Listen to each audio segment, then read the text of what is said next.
yung loose powder kasi sabi daw parang Huda Beauty yung Huda Beauty ba yon na ano nito na parang kadupe.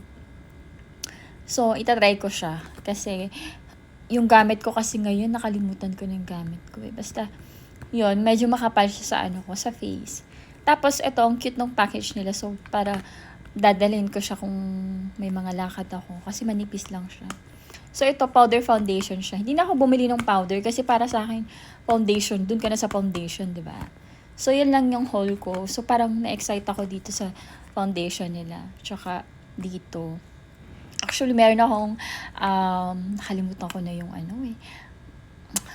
Basta meron akong color adjustment din. Pero sobrang kapal. Parang naaapektuhan niya yung foundation.